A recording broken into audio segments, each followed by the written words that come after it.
sana. Navutiwa na wewe. Lakini pia akili yangu inapata utulivu zaidi nikiwa na wewe. Hata mimi nakupenda sana. Siwezi kuongea mbele. Pia nakupenda.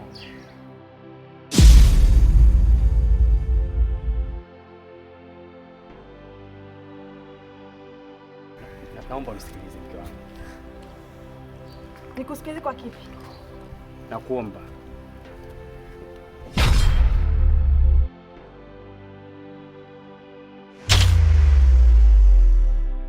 Kati yenu nyinyi wawili asiyewahi kumchiti mwenzie, naomba shike kitabu.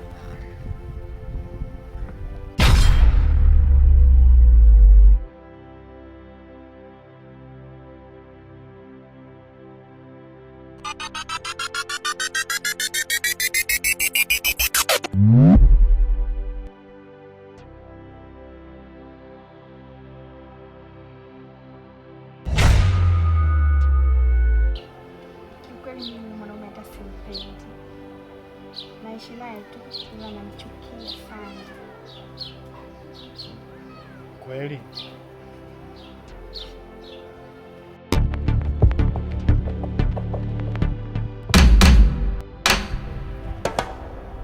Mungu wangu, naapa kuwa kama mimi kweli nimemsaliti mke wangu Zena Tengeza, uniadhibu kwa udanganyifu mbele ya kitabu chako kitukufu. We Momo, humwogopi hata Mungu? Nimeona SMS inasema silali kwa ajili yako. Lakini mtaka kunisikiliza mke wangu. Yule dada alikuwa na kitanda chake, sikumaliza kumtengenezea, ndio maana ukaona ile SMS. Mpe naye hapa.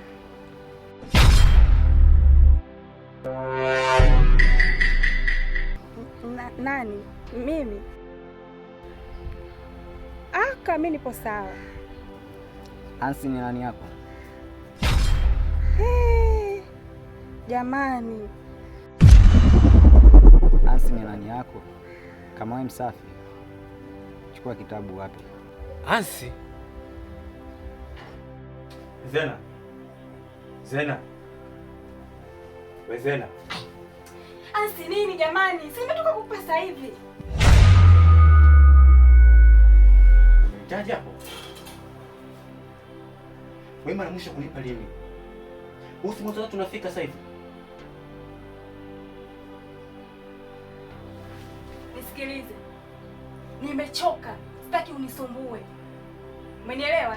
Sitaki unisumbue.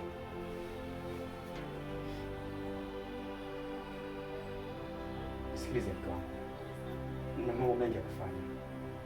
Naomba unipe japo kidogo tu, ili akili yangu ikae sawa.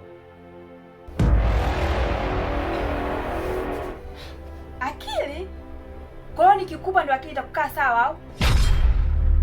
Ndiyo, nitakuwa sawa. Sijisikii. Halafu ina maana wanaume wote wapo kama wewe? Unamaanisha nini kusema hivyo? Kwamba nikikupa akili itakukaa sawa.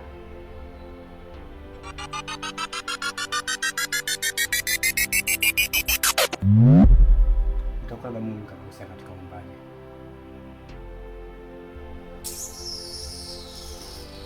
Chefu na usinisumbue.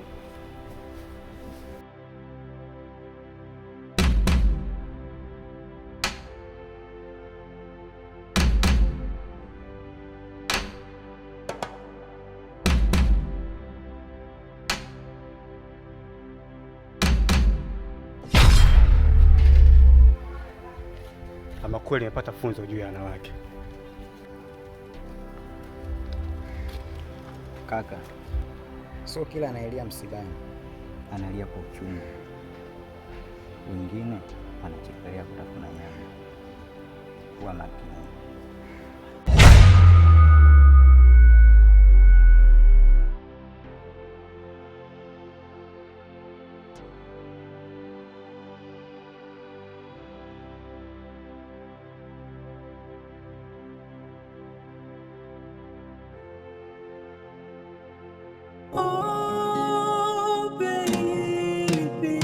Umeniwacha ready roho inauma, moyo wangu nalia. Oh mama, kwa nini unanitesa hivi? Mapenzi yetu hayana thamani kweli. Nimelala chini na kuomba wewe